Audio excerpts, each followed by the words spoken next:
अस्सलामु अलैकुम वरहमतुल्लाहि वबरकातुहू। वालेकुम अस्सलाम मेरा रहमतुल्लाह। नाम मोहम्मद नदीम अंसारी है और मैं पाकिस्तान के शहर मुल्तान से ताल्लुक़ रखता हूँ।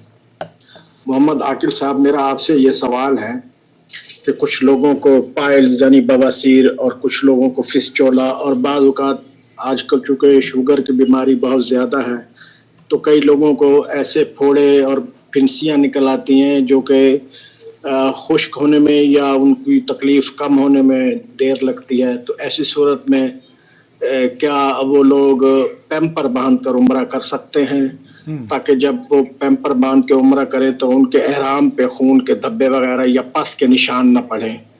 अगर मेरे सवाल का जवाब ज़रूर दीजिएगा, बहुत मेहरबानी, शुक्रिया। आपका शुक्रिया दोस्त। अल्लाह ताला हमारे बीमारों को शिफा याबी अता फ़रमाए और ये बीमारियां दरअसल गुनाहों का कफ़ारा और दर्जात की बुलंदी का सबब बने और अल्लाह रब्बुल आलमीन आपके उम्रों को, आपके तवाफ़ को, हज को, सई को कबूल फ़रमाएँ, सफ़र में आसानियाँ हों और ये बलदुत तौहीद जो इस्लाम का क़िला है अल्लाह इसकी हिफाजत फ़रमाए। यहाँ के हुक्मरानों को, खादिमुल हरमैन शरीफ़ैन और जितने भी ज़िम्मेदार कारकुनान बैतुल्लाह के इर्द गिर्द अपनी खिदमात अंजाम दे रहे हैं, अल्लाह ताला उन्हें पूरे अजर अज़ीम से नवाजे। आमीन या रब्बल आलमीन। आजकल मार्केट में दस्तयाब पैम्पर लंगोट की तरह होते हैं। जो पैम्पर हम पहनते हैं उनके बारे में बिल्कुल लंगोट ही का तरीक़ेकार वो वैसे ही बनता है। लंगोट उस लिबास को कहते हैं जिससे जो अगली शर्मगाह है वो छुप जाती है। जमहूर अहले इल्म का इस्तेमाल करना इसे एहराम की हालत में ममनू करार दिया है। अहले इल्म की जमहूर उलमा ने इसे ममनू करार दिया है क्योंकि ये जिस्मानी साख्त के मुताबिक बना होता है। चुनांचे इस्लाम इस बात की इजाज़त तो देता है आपको कि उसे आप पहन सकते हैं, लेकिन उसकी क्या शराइत हैं और किस तरीक़े से आपको पहनना चाहिए वो मैं आपकी खिदमत में पेश करता हूँ। शेखुल इस्लाम इब्न तैमिय्या रहमतुल्लाह अलैह फरमाते हैं कि एहराम की हालत में ममनूआ लिबास के मुताल्लिक़ गुफ्तगू करते हुए उन्होंने लंगोट की मुमानियत शलवार से ज़्यादा बयान की है, ये मजमूअल फतावा में।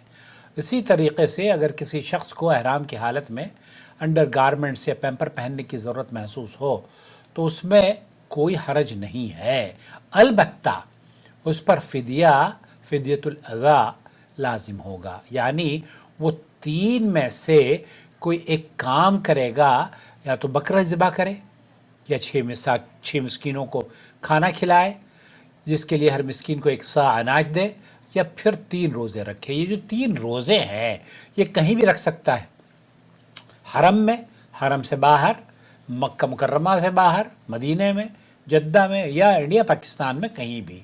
और इसकी दलील अल्लाह के रसूल सल्लल्लाहु अलैहि वसल्लम ने सैयदना काब रज़ियल्लाहु ताला अन्हु की हदीस है कि उन्हें एहराम की हालत में सर मुंडवाने की ज़रूरत पड़ी तो आप अलैहिस्सलातु वस्सलाम ने उन्हें फरमाया कि तुम अपना सर मुंडवा लो और फिर 3 दिन के रोज़े रखो या 6 मसाकीन को खाना खिलाओ या एक बकरी ज़िबा करो।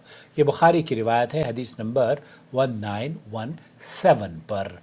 शेख हुसैन रहमतुल्लाह अलैह एहराम की हालत में लंगोट मानने के बारे में बताया कि उनसे पूछा गया कि एक आदमी अगर ज़रूरत के तहत कोई पहन लेता है तो उन्होंने कहा कि अगर उसे तकलीफ़ पहुंचने का ख़दशा हो तो पहनने में कोई हरज नहीं है।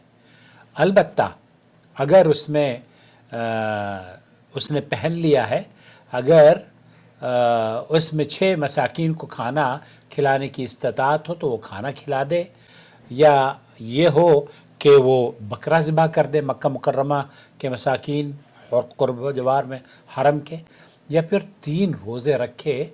कहीं भी वो अपने हरम में भी रख सकता है और बाहर निकल के भी रख सकता है, अपने वतन भी रख सकता है।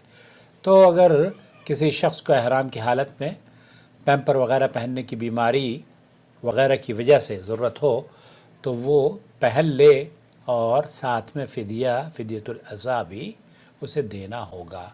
वल्लाहु आलम।